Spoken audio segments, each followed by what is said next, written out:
Je m'appelle Amy, je suis ivoirienne. J'ai été un des membres d'une riche famille tunisienne. Il y avait le mari et la femme et leurs 2 garçons de 13 et 15 ans.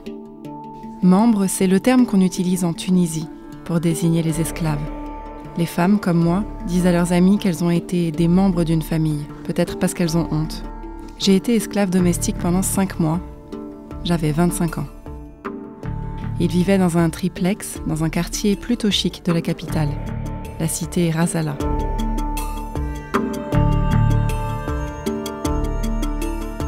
Moi, je me levais à 6 heures du matin pour commencer le travail.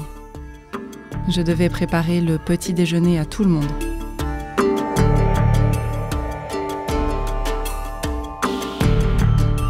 C'était une maison immense.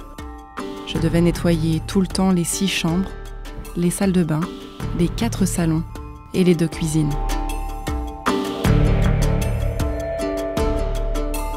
Je dormais très peu. En fait, je me reposais en fonction de mon patron. S'il était debout jusqu'à 3 heures du matin, je devais rester debout jusqu'à 3 heures du matin.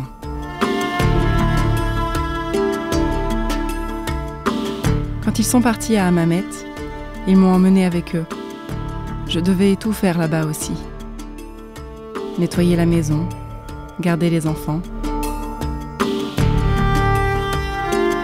Quand je suis arrivée au début, pendant plusieurs semaines, je n'avais pas le droit de sortir.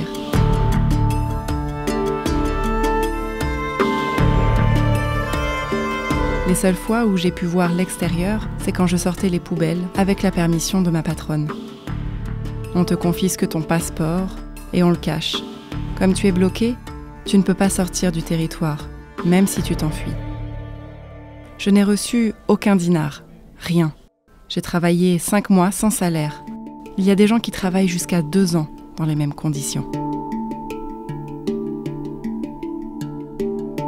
Mon calvaire a commencé quand des passeurs ont fait croire à ma famille qu'ils allaient m'emmener en Europe. Je suis partie de Côte d'Ivoire avec mes sœurs, mais notre voyage s'est arrêté en Tunisie. Quand nous sommes arrivés à Tunis, j'ai vite compris que quelque chose ne tournait pas rond. On nous a emmenés dans une maison. Il y avait plusieurs jeunes filles comme nous, des Burkinabés et des Ivoiriennes. Un passeur nous a dit que nous allions rester quelques jours en Tunisie, le temps de préparer le passage en Europe. Il nous a dit qu'en attendant, nous allions être répartis dans différentes familles. J'ai été séparée de mes sœurs. L'une a été envoyée à Sfax, l'autre à Tunis, comme moi, et je ne savais pas où. Je n'ai rien pu faire. J'ai compris que nous avions été vendus, que nous n'aurions jamais les papiers promis et qu'ils n'avaient jamais eu l'intention de nous emmener en Europe. J'ai réussi à garder mon portable.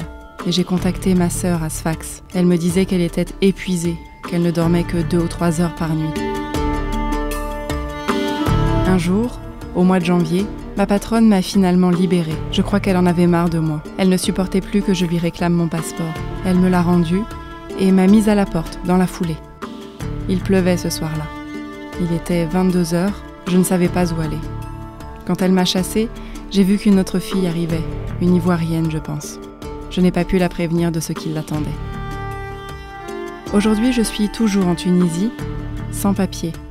Je n'ai plus envie d'aller en Europe. J'ai ouvert un petit salon de coiffure dans un quartier de Tunis. Mon bailleur ferme les yeux sur ma situation. C'est parce que j'ai voulu aller en Europe que j'ai tout perdu. Je me suis dit, essaye de te construire une vie, ici.